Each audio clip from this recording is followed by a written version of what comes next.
আছিলোঁ আৰু সভাপতি হৈ থকা সময়তো লগ পাইছিলোঁ। পৰৱৰ্তী সময়ত মই যেতিয়া আমাৰ ডিব্ৰুগড় জিলাৰ অভিভাৱক মন্ত্ৰী দায়িত্ব দিলোঁ তেতিয়াও সঘনে মই লগ পাই আছিলোঁ আৰু সেইকাৰণে মৃত্যুৰ যিদিনাখন খবৰ পাইছিলোঁ সেইদিনাখন যেতিয়া মৰ্মান্তিক এটা আছিলে যে আমাৰ অদূত ফুকনৰ মৃত্যুৰ দিনাখনে আমাৰ মন্ত্ৰী বিমল বৰা ডাঙৰীয়াৰ মাতৃয়ে দেহাৱসান ঘটিছিলে।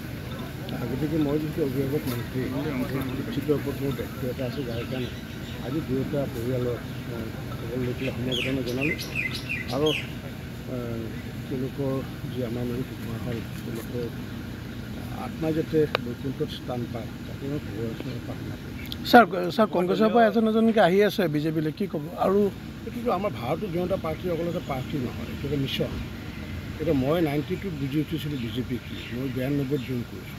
তাৰ পৰৱৰ্তী সময়ত বেলেগে জইন কৰিছিলে, তাৰ পৰৱৰ্তী সময়ত সৰ্বানন্দ সোণোৱাল ডাঙৰীয়া, তাৰ পৰৱৰ্তী সময়ত হিমন্ত বিশ্ব শৰ্মা ডাঙৰীয়া। এনেকুৱাকৈ আমি যিমানে বুজি থাকিম সিমানেই ভাৰতীয় জনতা পাৰ্টীৰ সংখ্যা বৃদ্ধি হ'ব। আৰু আমাৰ আশা আছে, পূৰ্বতে আমাৰ 4 লাখ সদস্য আছিলে, পৰৱৰ্তী সময়ত সিদ্ধাৰ্থ ভট্টাচাৰ্যই সভাপতি থকাৰ সময়ত 22 লাখ সদস্য হৈছিলে, মই সভাপতি থকাৰ সময়ত 42 লাখ হৈছিলে। আমি আগন্তুক দিনত আশা ৰাখিছোঁ যে আমাৰ 56 লাখ আমাৰ সদস্য আমি কৰিব পাৰোঁ, কাৰণ কিয় 56 লাখ আমাৰ পৰিয়াল আছে।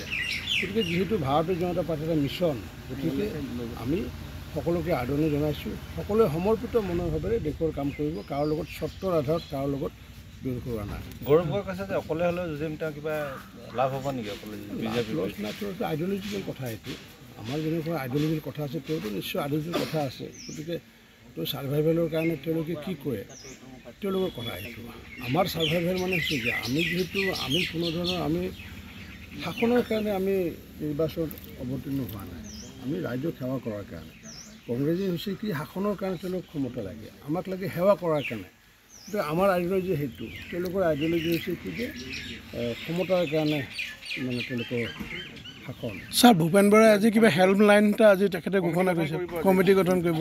তেওঁলোকৰ দলীয়ভাৱে এইবোৰতো কৰিব স্বাভাৱিক, সেইবোৰতো নকৰে, দলনো কি হ'লে এইবোৰতো আমিতো এইবোৰ কৰিহে কেতিয়া আমাৰ এটা ক্লাষ্টাৰ ইনচাৰ্জ হিচাপে আমি কাম কৰি আছোঁ। পৃষ্ঠা প্ৰমুখ আছে, বুথ আমাৰ কমিটি আছে, পৃষ্ঠা প্ৰমুখ আছে, প্ৰতিটো পৃষ্ঠাৰ বিপৰীতে একোজন কাৰ্যকৰ্তা ভাৰতীয় জনতা পাৰ্টী। প্ৰতিটো পৃষ্ঠাত আমাৰ যি 27টা বা 30টা ভোট আছে তাৰে বিপৰীতে এজনকৈ চোৱা চিতাৰ দায়িত্ব আছে।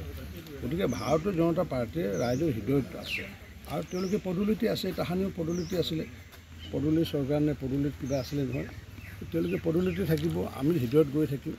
ছাৰ লোকসভা নিৰ্বাচনত কি হ'ব ৰিজাল্ট? 12+।